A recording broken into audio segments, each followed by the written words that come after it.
All right, this is Mr. Warwick. Sorry I'm not there in class today. Wanted to leave a video kind of going over these notes so that you know how to fill these in as we go through the day. So first off, the triangle sum theorem. If you're looking at this side of the notes, triangle sum theorem states that the sum of the measures of the three interior angles in a triangle is equal to 180. If we're looking at ABC here, when we add together angle A, angle B, and angle C, they have to be exactly 180 degrees. Okay, so if we find the missing one, we just need to subtract the other two angles from the total, which we know should be 180. So this part of the assignment is going to be pretty straightforward subtraction. On this part, it says find X. We have 102. 180 minus 2 would be 78. This one's 32. So 78 minus 32 is going to be 46. This is a 46-degree angle. On the other one here, I can do this a little bit different way. I can say 32 plus 43, that's 75. 180 minus 75 would be 105. So this is a 105-degree angle. As long as all three of them add up to 180, I should be good. Okay. Now take a look at this. This is one that's going to show up, I think, on the DA, something like this. So we got to do a couple things here. It's asking for angle A. We don't even have two angles here, but we have some vertical angles right here at this intersection at E.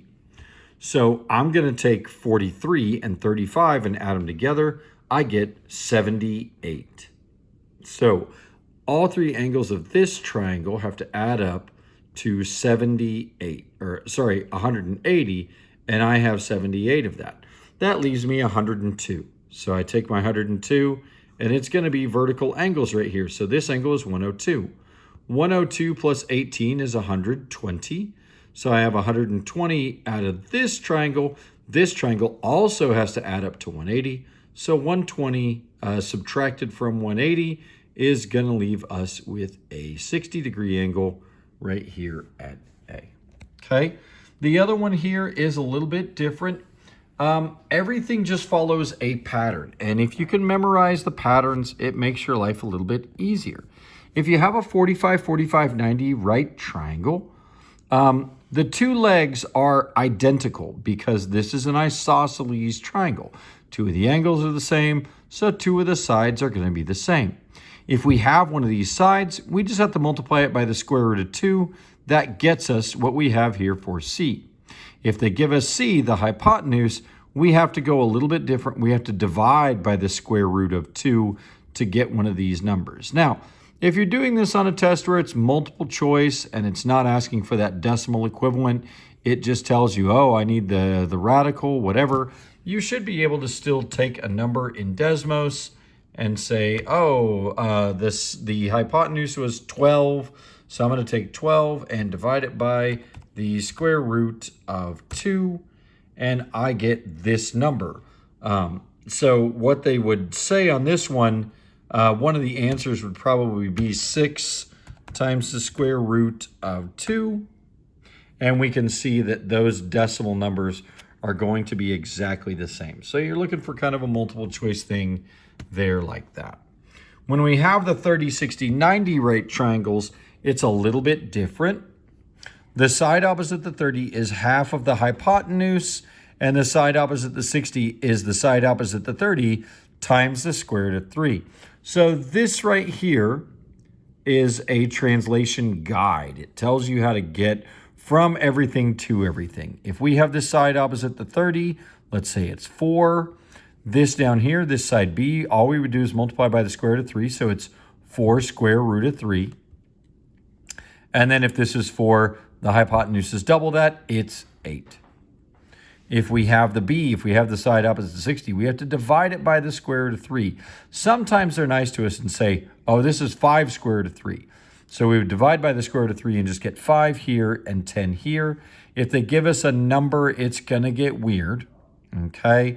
But if we have to go straight from here to here, you can just double it already and then divide by the square root of 3 and get that same answer, okay? If we have the hypotenuse and we're going down to this side opposite 30, we just cut it in half. We divide by 2. So if this is 18, this is 9. If this is 12, this is 6. If this is 9, this is 4.5. Okay? And whatever happens here, we can multiply it by the square root of 3. If we want to go straight from here to here, we have to multiply by the square root of 3 and then cut that number in front of it in half. That'll take us direct from here to here. But don't lose this. It kind of tells you exactly what you need to do. If we're looking at that down here, we have a hypotenuse in a 30, 60, 90. So it's 3. This would be 3 halves, or 1.5 for the side opposite the 30, because we're just cutting it in half. So that would make this 3 halves times the square root of 3, but it would look like on a fraction 3 square root of 3 over 2. So that's where we're multiplying by square root of 3 over 2. 3 square root of 3 over 2 is going to give us this answer here. Okay. This one, we don't have the markings on it, but it looks like it's going to be a 45, 45, 90. Both these sides are going to be the same. If that's so, we would just take this and divide it by the square root of 2, which in this case would give us the square root of 22 over 2. But you should be able to find like a decimal equivalent, and it should be okay with it. If you get stuck on some of these problems, that's okay. You can wait for me to come back, and I will help you out with that. All right. Good luck in class today. Make sure to do your work, treat the sub right, and we'll see you when I get back.